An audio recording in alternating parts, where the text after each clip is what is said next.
Muy buenos días a todos. Eh, Quiero darles la bienvenida a estas sesiones. Vamos a empezar con nuestra primera sesión académica del año. Para mí es un gusto y un honor el poder presentar el día de hoy a el doctor Diego Francisco Hernández Ramírez. Creo que todos lo conocemos. Eh, Nos va a presentar un tema bastante interesante, bastante de moda, y tan de moda es que apenas fue premio Nobel de Química en el 2020. El tema es CRISPR, un sueño chino o el canto de las sirenas. El doctor Diego es químico farmacéutico biólogo por la Facultad de Estudios Superiores de Cuautitlán de la Universidad Autónoma de México. Tiene una maestría en Ciencias Biológicas por la Facultad de Medicina de la UNAM, doctorado en Ciencias Biomédicas por la Facultad de Medicina de la UNAM. Es investigador nacional nivel 1 por el Sistema Nacional de Investigadores, químico certificado por la Federación Nacional de Colegios de Química Clínica, químico perteneciente al Departamento de Inmunología y Reumatología del Instituto Nacional de Ciencias Médicas y Nutrición Salvador Subirán. Tiene una amplia formación de recursos humanos a nivel licenciatura, tanto en el área químico-biológicas y especialidad en reumatología, profesor en el posgrado de Ciencias Biológicas de la UNAM, profesor en la licenciatura de Medicina de la Universidad Panamericana, profesor de estancia de residentes de reumatología pediátrica por el Hospital Infantil de México, Federico Gómez, y del Centro Médico Nacional La Raza. Tiene diversas publicaciones y artículos científicos en diversas revistas, tanto nacionales como internacionales, y es autor de varios capítulos de libros. Ha recibido el premio Donato Alarcón Segovia en los años 2008, 2009 y 2019, premio Canifarma en 2022, y tiene una mención honorífica en el premio Canifarma 2023. Sus principales áreas de estudio es el papel de anticonceptivos y en células de enfermedades autoinmunes.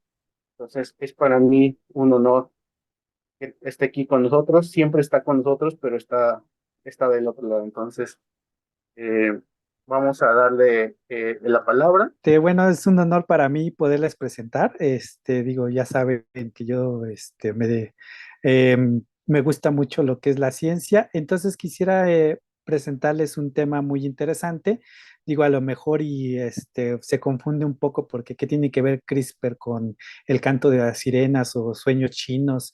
Y esto es porque pues, cuando estaba haciendo la plática no sabía qué título ponerle porque sí, en este caso, este tema sí ha causado mucha controversia a lo largo de los años. Ajá. Y de hecho, pues para comenzar este tema, pues a ver, déjame ver si puedo. Es que no me deja. Ahí está. ¿Quién no se acuerda de esta película? Digo, a lo mejor las nuevas generaciones no la han visto, les recomiendo que la vean, es una película muy interesante. Esta película es de 1997, que lo que se trata es la modificación genética en humanos, donde ya no el racismo ya no es cuestión de solo la clase social o solo el color de piel, sino ahora ya el racismo es a nivel genético. Y entonces, pues uno puede ir a cualquier lugar en esta película y decir cómo quieres a tu hijo. Ujú. De hecho, les recomiendo mucho esta película para los que no la hayan visto. Y pues esto lo hago para entrar al tema de que pues antes, en 1997, se veía como un futuro lejano hacer esas modificaciones genéticas. Pero ¿qué ha pasado? ¿Acaso ahorita ya hemos llegado a este futuro? Este, Yang Qiu es un ciudadano chino que en 2018, en la segunda cumbre de edición del genoma humano, hizo una gran revelación. En esa cumbre mostró sus datos de cómo había hecho la modificación genética en humanos. Ajá. Y de hecho es lo que se va a tratar la plática, de cómo llegó a ese día para dar ese anuncio de la modificación genética y todo lo que llevó, todo lo que se conllevó para esa modificación genética. Ajá. Pero pues antes de llegar a esa parte, primero pues hay que empezar desde el inicio. Ajá. Cómo todo el avance científico ha llevado a esto que es la modificación genética. Y para eso tenemos que hablar primero de Robert Edwards. Edwards fue el primero que hizo el desarrollo de la fecundación in vitro. Si bien hay estudios anteriores, por ejemplo en 1967, donde se intentó hacer la primera fecundación in vitro, pero no se logró porque cuando se hizo la fecundación y se implantó, la célula nada más duró unos pocos días y murió. Bueno, no logró sobrevivir esa célula. Posteriormente, ya en 1976, Edwards hace su publicación donde él hace el desarrollo de la fecundación in vitro y se logra a llevar a un buen término el embarazo. De hecho, la primera ciudadana que nace de este tipo de proceso es es Louise Joy Brown. Ajá. Y en esa época todavía este proceso era un tabú. O sea, se criticó mucho, se llegó a, se hizo una gran campaña en su contra, pero actualmente pues ya sabemos que el desarrollo in vitro se utiliza en muchos de los campos para aquellas personas que no pueden tener un bebé, entonces esta es una buena opción para hacerlo. Ajá. Y de ahí, pues de ahí no pasó nada. Bueno, a lo largo de los años, pues ya se siguió implementando la fecundación in vitro, pero fue hasta más o menos 1980 donde empezó a descubrir cierto componente de las bacterias que podían servir, que pueden servir como el sistema inmune bacteriano. Ahorita vamos a ver un poco más a detalle, pero de ahí ya nos saltamos hasta el 2005. El 2005 este, Francisco Mujica, que es español, ciudadano español, él empezó a estudiar este fenómeno denominado CRISPR. Ajá. Entonces empezó a ver que las bacterias pueden utilizar este sistema como un sistema de defensa. Ajá. Y de hecho fue el que describió el Cas9. Cas9 es una proteína asociada a CRISPR, que Cas9 es la proteína principal que donde va a ser la que va a reconocer mediante el RNA que va a tener la bacteria de los fagos.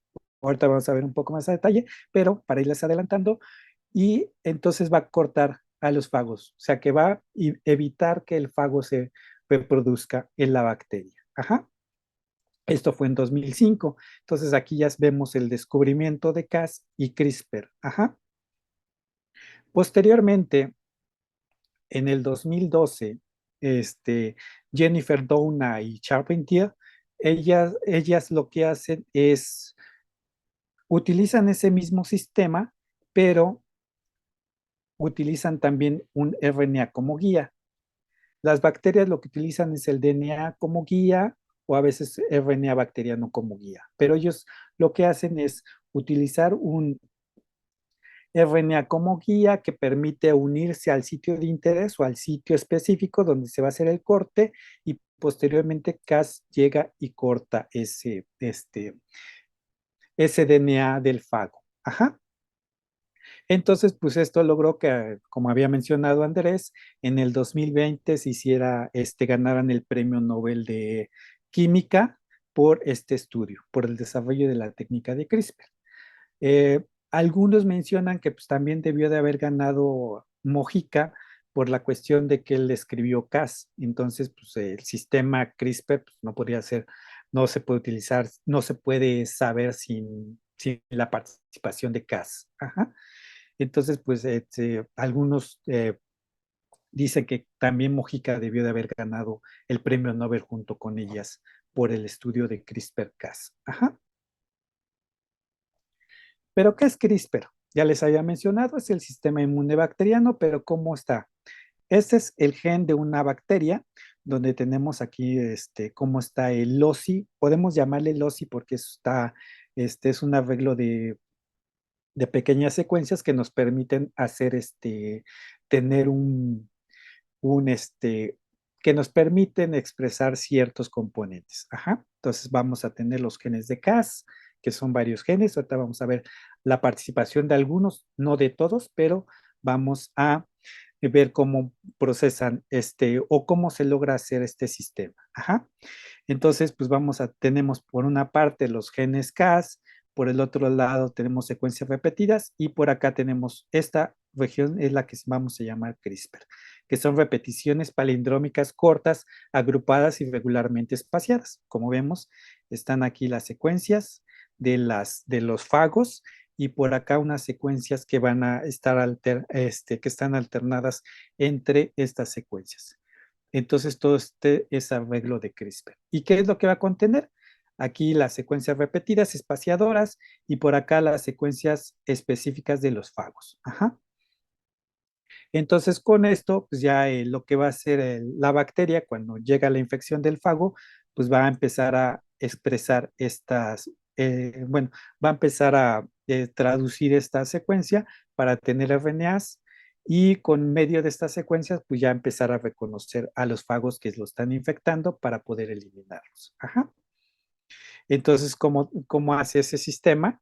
Tenemos primero el fago, una prima infección del fago, va a actuar Cas1 y Cas2, van a reconocer ciertas regiones del fago, la van a cortar y la van a empezar a meter en su DNA genómico su ADN genómico de la bacteria, para que posteriormente, si hay una segunda infección, pues tengamos un RNA con esas secuencias y entonces aquí ya entraría Cas9 que se uniría a cada una de estas secuencias y empezaría a sondear para ver cuál es la secuencia del fago que está infectando. Con esto, pues ya reconoce, se une, se une CRISPR-Cas a el fago y ahí empieza a cortar. Ajá.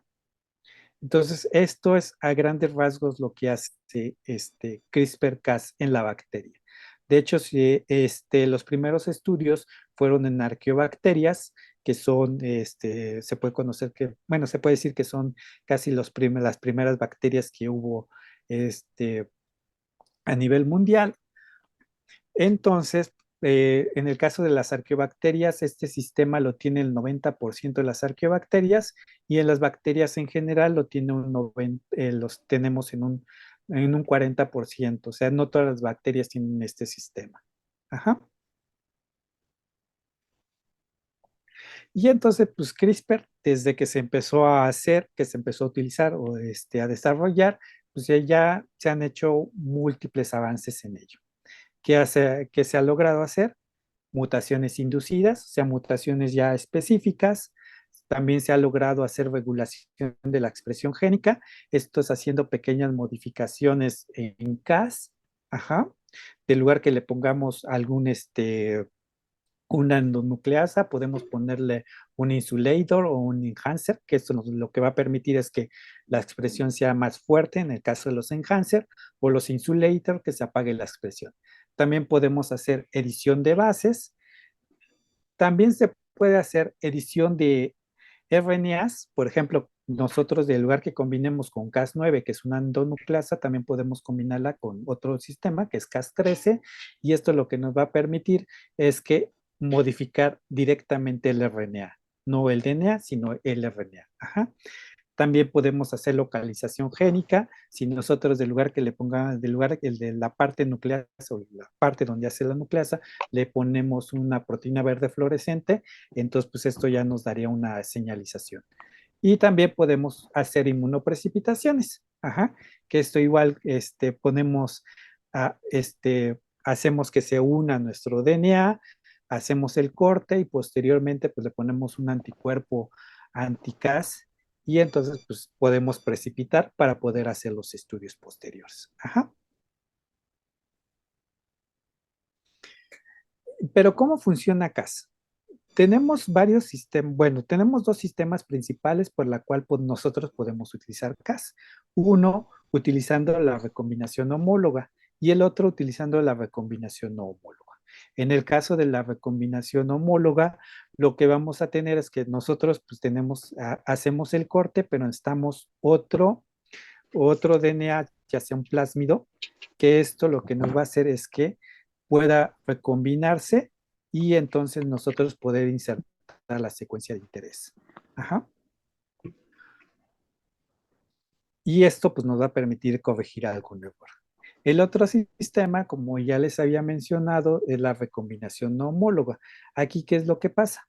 Aquí hay un corte y hay por el mismo sistema de reparación, nosotros podemos tener lo que son mutaciones indel. Indel, que es inserción o deleción. O sea, puede haber eliminación de un nucleótido o puede haber la inserción de un nucleótido. Ajá. Por ahí, si pueden apagar a alguien su micrófono, porque creo que lo tiene encendido, de favor.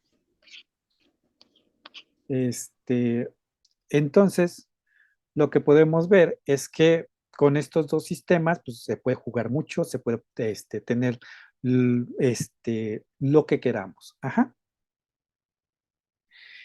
Entonces, pero pues ya estamos hablando de que en 2014, pues ya, perdón, en el 2012 se empezó a utilizar lo que es el sistema CRISPR-Cas, ya se le metió el RNA, ya podemos hacerlo más específico, pero ya se ha hecho, ya se puede usar. En el 2014, Yuan Yu, que es uno de los pioneros también en la utilización de este sistema, él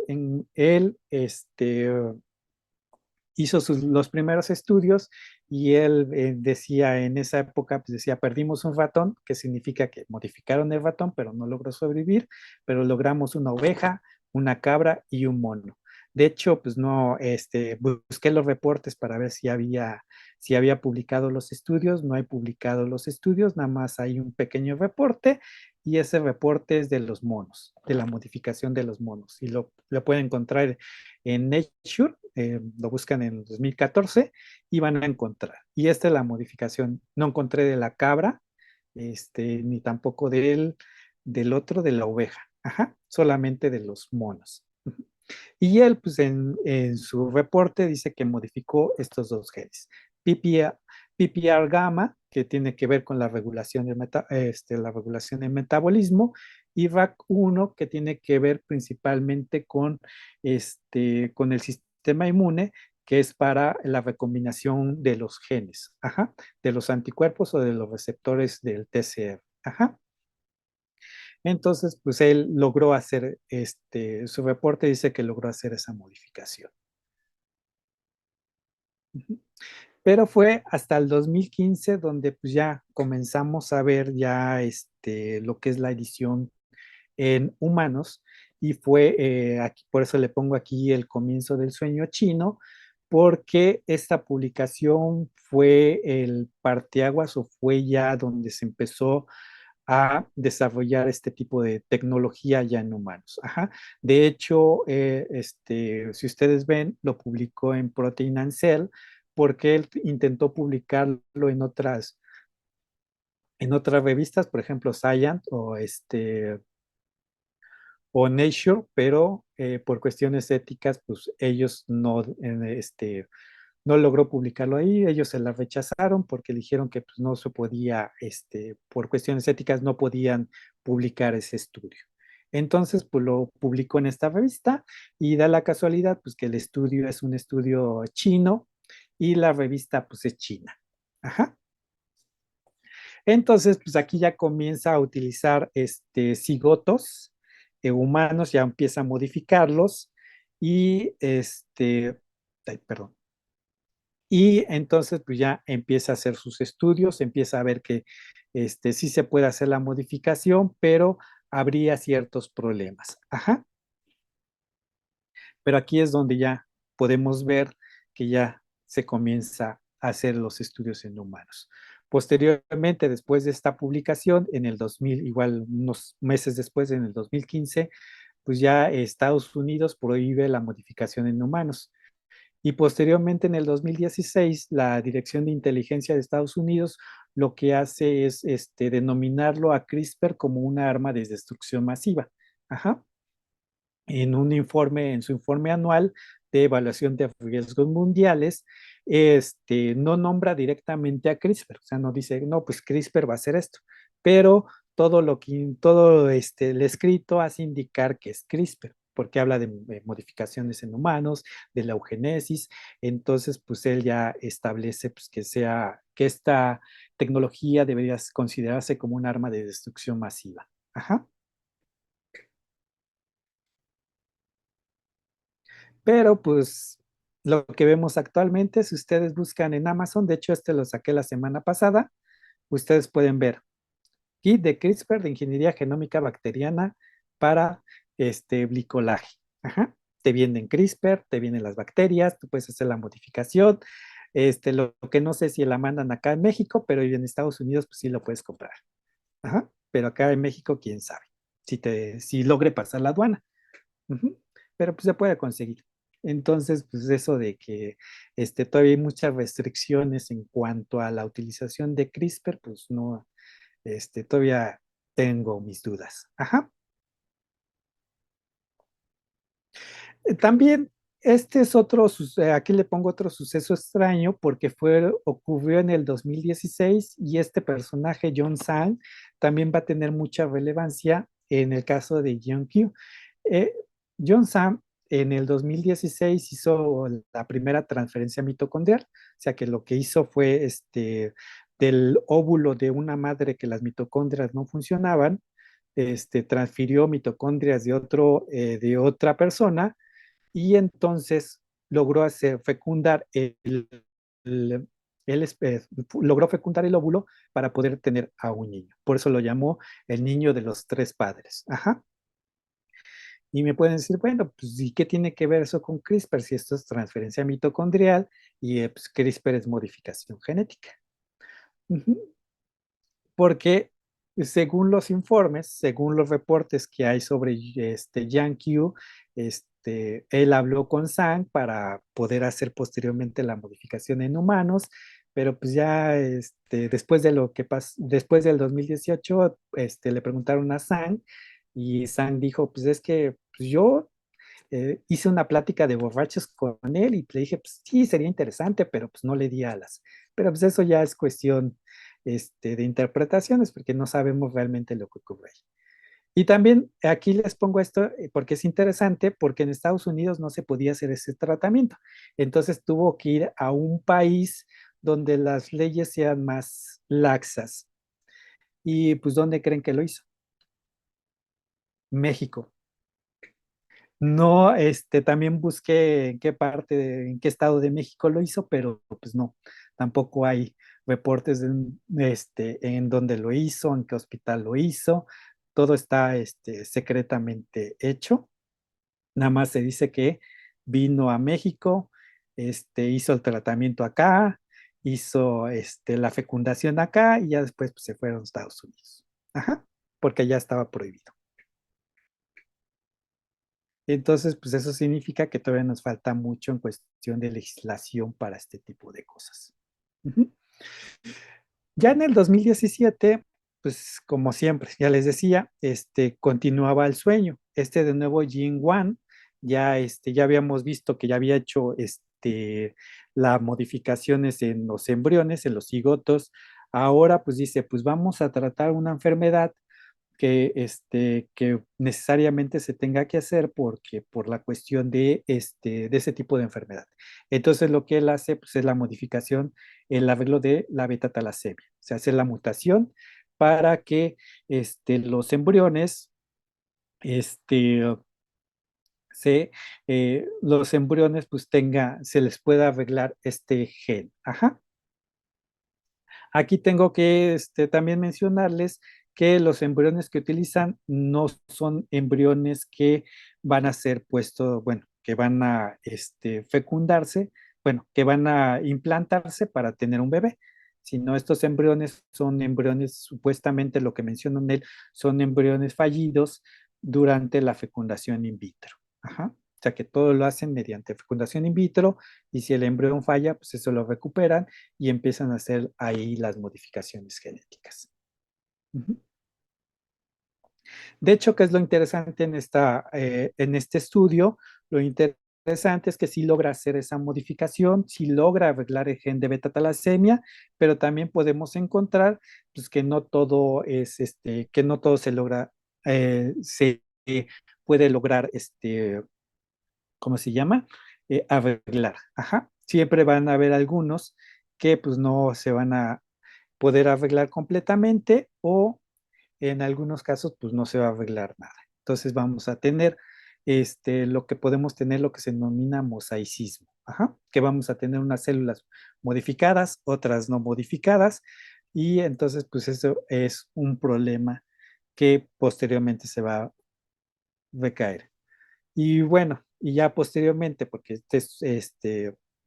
cuando le preguntaron igual años posteriores de su investigación, pues él pues, dijo que pues, cuando la había hecho, pues estaba pensando en cómo esta tecnología va a poder modificar o va a poder arreglar los genomas para que las personas pues no tengan ese tipo de enfermedad. Ajá. Pero que no pensaba que su investigación iba a generar una reacción diversa. O sea, que iba los que estaban en contra, los que estarían a favor, pero pues ya comenzamos a ver que esto pues ya ha polarizado mucho a la sociedad. Ajá. ¿Y qué pasa en otros lados del mundo? Ajá. Es todo lo que les hablé anteriormente, pues era en China. Y ahora, pues en otro lado del mundo, pues tenemos estas dos investigaciones, 2017, después de la modificación de Hyun-Gyu. En 2016, pues tenemos estas. En otras partes estaba empezando a utilizar células embrionarias, stem cell, embrionarias humanas, ajá, para empezar a hacer las modificaciones. Ujú. Pero también hay un reporte del 2017 donde se hizo también en un tipo de modificación, pero también en embriones humanos, y esto fue hecho en Estados Unidos. Pero pues dices, pues que no, en Estados Unidos estaba prohibido este, las modificaciones, pues ya posteriormente se volvió un poco laxo y pues lograron hacer este, hacer la modificación. Ajá. Entonces, pues aquí se hizo la corrección del gen de MID-PC3, que tiene que ver con una cardiopatía. Ujú. Y de hecho, pues aquí están algunos de sus trabajos, bueno, algunos de sus resultados. Y aquí lo que me interesa ver es esto. Vean, el 24% de las células que investigaron es mosaicismo. O sea, que significa que pues o no hubo corrección adecuada, o que hay híbridos. O sea, que si hay un alelo modificado y el otro no. Y entonces, pues eso todavía conlleva mucho trabajo. Ajá. Y aquí les presento, este es el que hizo el estudio anterior, Mitali Pop, que él es de Estados Unidos, y que él también logró hacer la obtención de células madre embrionarias a partir de la técnica de clonación. Ajá. Pero, pues como ya les había mencionado, pues al parecer el león no es como lo pintan. ¿Por qué?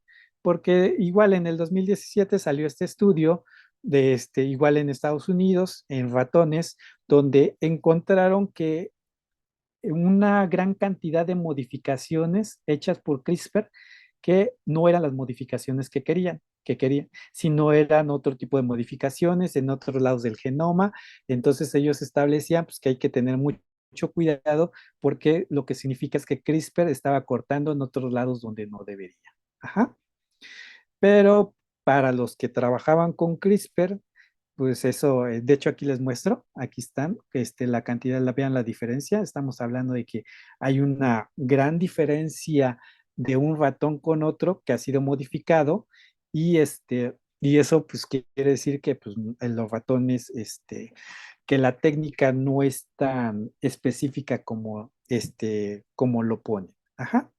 Pero pues los que trabajaban con CRISPR, pues dijeron, a ver, espérate, tu metodología está mal, todo lo que hiciste pues está mal. Sí hay mutaciones, pero no son tantas como tú mencionas. Ajá, ¿qué es lo que se les criticó? De hecho, ustedes pueden encontrar más, una gran cantidad de respuestas que se han hecho a esa, a ese artículo publicado anteriormente. Ujú.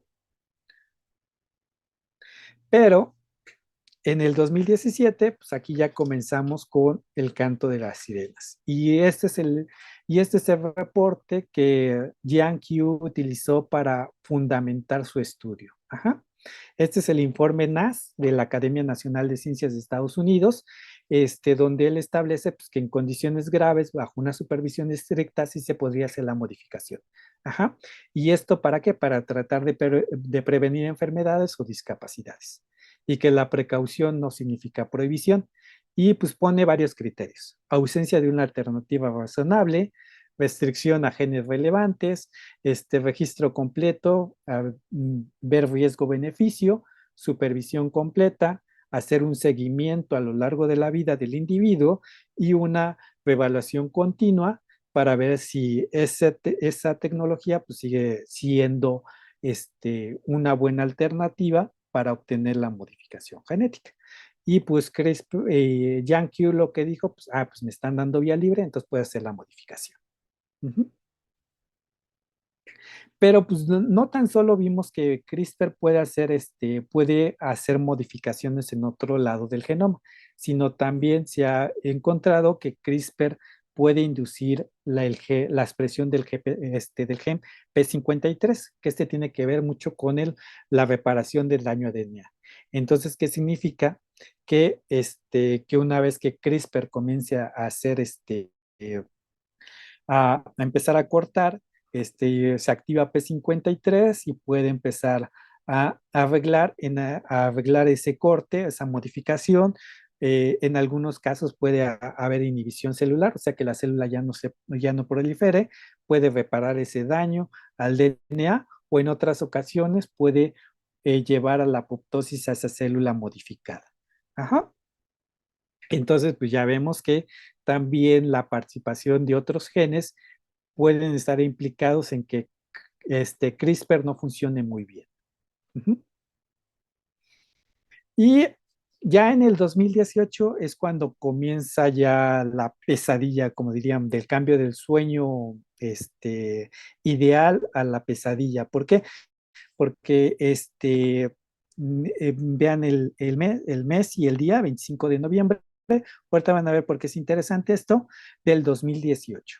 Ajá, ya en la primera diapo les había mostrado que se presentó Yang Q en el 2018 en el segundo Congreso de Edición del Genoma Humano, y fue también en noviembre, fue el 28 de noviembre donde se presentó en esa cumbre de edición del genoma humano y este es el 25 de noviembre. Fue unos días antes de que se presentara Yang Q a esa cumbre. Ajá. Y de hecho lo interesante, si pueden leer este artículo, el autor, lo que quería Antonio Regalado, era, se empezaba a rumorar de que pues, los chinos querían hacer la modificación genética. Ajá. De que pues, ya se andaban buscando las parejas para ver quién quería participar y todo esto en China. Entonces, pues él empezó a investigar y encontró ya los reportes, ya el escrito, de que ya se había hecho la modificación. Por eso publica el artículo. Ajá. De que ellos ya se habían adelantado y ya habían hecho la modificación genética. Ujú. Y entonces, pues unas horas después, pues Yankee pues, tuvo que salir primero en un video, todavía no era la cumbre, sino salió en un video a explicar qué es lo que hizo, que fue la modificación genética en las niñas. Ajá. Y pues en el video pues, dice, entiendo que mi trabajo será controvertida, pero las familias necesitan esta tecnología y estoy dispuesto a aceptar las críticas. Es lo que dijo en el video.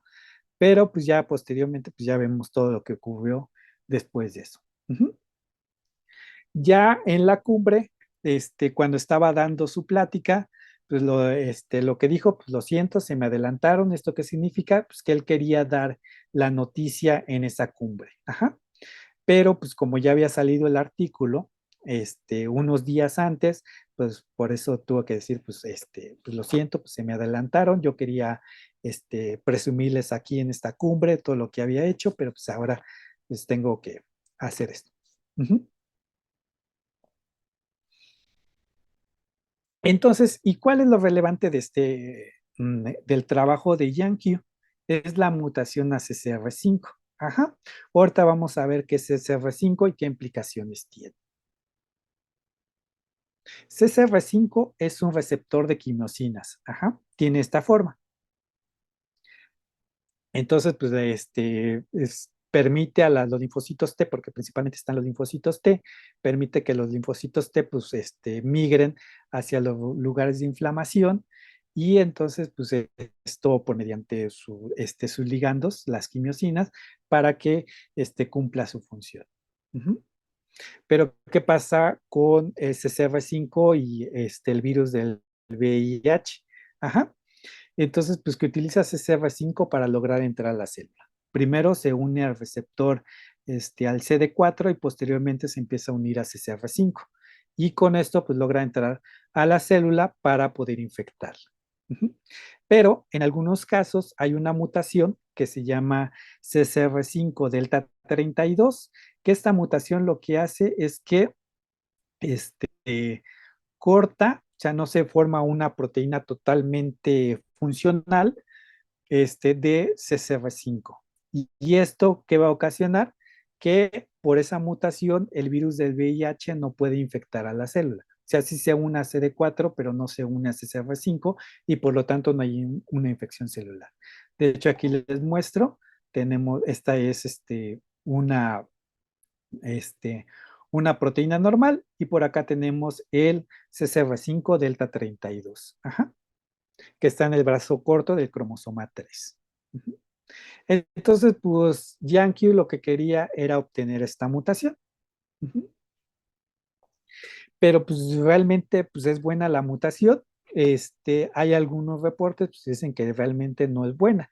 De hecho, la mutación la podemos encontrar principalmente en la población europea, en baja proporción, pero principalmente en la población europea. No la encontramos ni siquiera en la población asiática o en la africana, o posiblemente alguno de nosotros la tengamos por nuestra ascendencia europea, pero pues necesitaríamos hacernos un estudio para ver si alguno lo puede tener, pero o sea, este, pero qué tan buena es esta mutación. Ajá. Si bien nos va a proteger contra VIH, pues hay estudios que demuestran que pues no nos va a proteger contra otras enfermedades. Ajá. Por ejemplo, la influenza, el virus del oeste del Nilo, y pues puede tener algunos efectos en los osteoclastos. O sea que no, la mutación pues igual, o sea, sí nos protege para una cosa, pero pues también nos puede, este, no puede ser benéfico en otras cosas. Ujú. Entonces, pues el trabajo, cuando presentó su trabajo Yankee, porque no hay artículos publicados, porque no logró publicar, muchos tuvieron que, en la plática que dio, pues tuvieron que tomar fotos, grabar videos mientras estaba dando la plática para poder hacer el análisis. Ajá. Entonces, pues, lo que se encontró, pues que no todo es perfecto. Tenemos que a las gemelas las nombró Lulu y Nana. Entonces vamos a ver cada una de ellas. En el caso de Lulu, se encontró que había 15 pares de bases eliminadas, lo que significa que no tenía 5 aminoácidos. Ajá. Entonces, pues no se sabe qué función tenga esa alteración, si va a perder su función como receptor de quimosinas, si va a evitar que se una al virus o qué otra alteración puede tener. Ajá. Y en su caso también se encontró por lo menos una mutación no específica en el cromosoma 1. Ajá. Y esto sí está relacionado con CRISPR. Ajá. Y el otro alelo, pues se encontró que estaba intacto. Por lo cual quiere decir que pues, la niña Lulu es un mosaicismo. Ajá. O sea que tenemos un alelo modificado y el otro no. Entonces, pues, significa que pues, a lo mejor la modificación no funcionó adecuadamente. Por el otro lado, la niña Nana, ajá, se encontró que había una inserción de par de bases en uno de los alelos eliminación de cuatro pares de bases en otro de los alelos, y esto pues lo que ocasiona es un marco de corrimiento al marco de lectura. O sea que podemos obtener cualquier cosa de ahí, puede ser un codón de paro, o bien podemos obtener otro tipo de célula, otro tipo de proteína, pues no sabemos realmente qué es lo que tenemos. Y entonces, pues lo que vamos a tener pues, es un alto porcentaje de mosaicismo. Ajá. Pero también en esa cumbre mencionó o dijo que había una tercera niña que estaba en gestación durante la cumbre, que la había implantado unos días antes para que también hacer este tipo de modificaciones. Y pues se cree que posiblemente nació en la primavera del 2019, y también se cree que tiene un solo alelo mutado. ¿Por qué? Porque igual de esta niña pues no se conoce absolutamente nada. Ajá. Nada más se conoce este, que también se logró llegar a término, y pues el seguimiento pues no, no se ha logrado hacer, y también por la cuestión de que pues el gobierno chino tuvo que meter manos en el asunto, y supuestamente ellos ahorita están a cargo de las niñas para hacer el seguimiento adecuado. Ujú. Y aquí les muestro algunas de las razones por las cuales su estudio no se publicó. De hecho, si ustedes van, se menciona que fue rechazado por Nature y JAMA, que son unas revistas de alto impacto, y pues la mayoría de los que menciono, pues que fueron razones éticas. De hecho, no sé, bueno, muchos que ya han publicado, en algunos casos te pide que publiques en BioRevix antes de que lo publiques en otra revista, y esto permite que varios tengan acceso y puedan hacerte algunas anotaciones, comentarios de tu investigación. Y el editor en BioRix, lo que le dijo la respuesta, de hecho, hay un artículo donde menciona cuál fue la respuesta, y fue esto. ¿Realmente quiere esto, estimado doctor Mengele? Recordando que el doctor Mengele pues, fue un doctor nazi que hizo muchos experimentos durante el nazismo en seres humanos. Ajá. Entonces, pues de ahí, si ustedes quieren ver extractos del artículo, pues lo pueden encontrar en esta revista, mi Technology Review, y ahí pueden encontrarlo. Los extractos, las opiniones de algunos expertos con respecto al artículo, para que puedan más o menos darse una idea, porque realmente no ha sido publicado, y no se cree que vaya a ser publicado. Ajá. Y pues pues, ya conocemos la historia, fue condenado durante 3 años, en el 2022 salió, y pues él dice que, Jan Kukis dice que pues va a retomar sus investigaciones, pero pues ya no creo que lo deje. Ajá. Pero pues pues, realmente pues hemos comprendido bien lo que es todas las implicaciones que puede tener CRISPR. Pues todavía tengo mis dudas, porque si ustedes van a esta página pueden encontrar pues que les pueden dar una licencia para que ustedes puedan trabajar con CRISPR. Ajá. De hecho, pueden trabajar en estudios para cáncer, diabetes, VIH, y hay y hay una gran cantidad de plásmidos para que puedan utilizarlos, y reactivos para que puedan hacerlo. Y por el otro lado, pues pues, a lo mejor y todavía no dejamos de escuchar el canto de las sirenas, porque vean este es del 2020, donde pues, se autorizó en España la, para modificar embriones humanos. Ajá.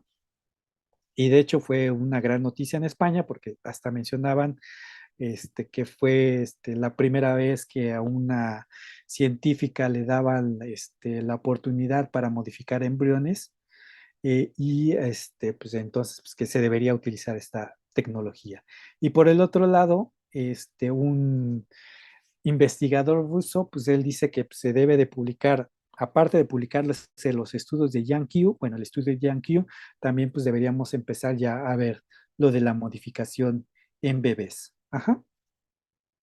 Y con esto, pues ya nomás me queda indicar esta frase que es de la Odisea, las hermosas aves pérfidas, las hermosas y pérfidas mujeres ave, que son las sirenas, elevaron su canto prometiéndole a Odiseo fama, conocimiento para seducirle. ¿Y esto por qué? Porque se creía que, bueno, se cree o se piensa que Yang Qiu lo que quería era fama, este, eh, siendo el primero en modificar a los humanos. Ajá. Y con esto termino. No sé si tengan preguntas. Pues muchísimas gracias por la plática. La verdad es que es un tema bastante de moda, bastante interesante, bastante extenso, tiene muchos campos de aplicación, pero también es muy, eh, como muy de todavía de ciencia ficción, ¿no? Hay muchísimas películas que hablan sobre eso, hay muchísimos libros, novelas posapocalípticas que hablan sobre ese tipo de cosas. La verdad es que es un tema muy interesante, tiene muchas aplicaciones, pero también es importante la legislación. Hemos estado, como nos comentaba, es importante poder tener una legislación sobre eso, porque así como hay gente bien intencionada, pues podemos encontrar gente más intencionada. Entonces, tenemos preguntas. Dice, interesante que la primera gemela sea heterocigota. Sí se sabe por qué. Y la secuencia en ambos es la misma o tendrá algún cambio constitutivo.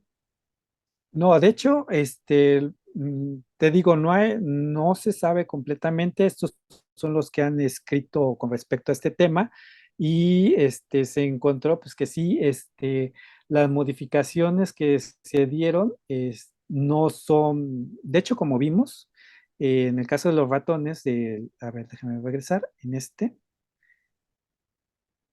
siempre va a haber mutaciones inespecíficas y más que nada es por esto, por la cuestión de que si no hacemos una recombinación homóloga, podemos obtener una recombinación no homóloga.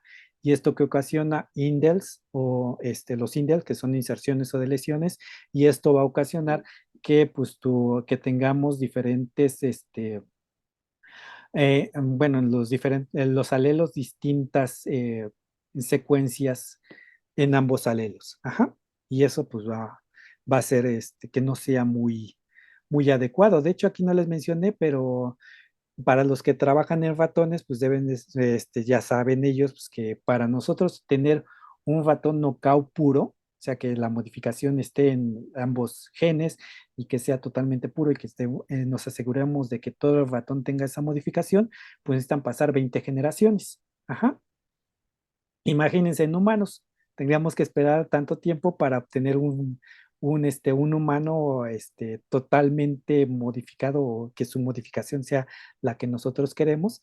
Y aparte, después de esas 20 generaciones de que nosotros modificamos al ratón para tener un ratón puro, pues necesitamos esperar casi otras 20, bueno, hacer un seguimiento de casi unas 20 generaciones para ver si esas mutaciones se mantienen, porque se ha visto que después de las 20 generaciones, este, ah, pueden haber otras mutaciones y entonces pues, se puede modificar la modificación que hicimos. Ajá. Bien. Entonces, pues nada más eso. ¿Se sabe algo más del genoma de las gemelas ahora que el gobierno chino está a cargo? No, de hecho por eso ya no se sabe nada más, porque sabemos que cómo son los chinos, bueno, sabemos cómo es el gobierno chino, muy cerrado en ciertas cuestiones y de plano pues ya no, de hecho no se sabe cómo están haciendo el seguimiento de las gemelas. Ok, dice, muchas felicidades, doctor Diego, por tu excelente conferencia, brillante y tan amena. Gracias. Muchas gracias por la interesante plática. Buenos días. Muchas gracias por esta divulgación de este tema tan interesante. Muy bien, la verdad es que es un tema que tiene todavía mucho, mucho futuro.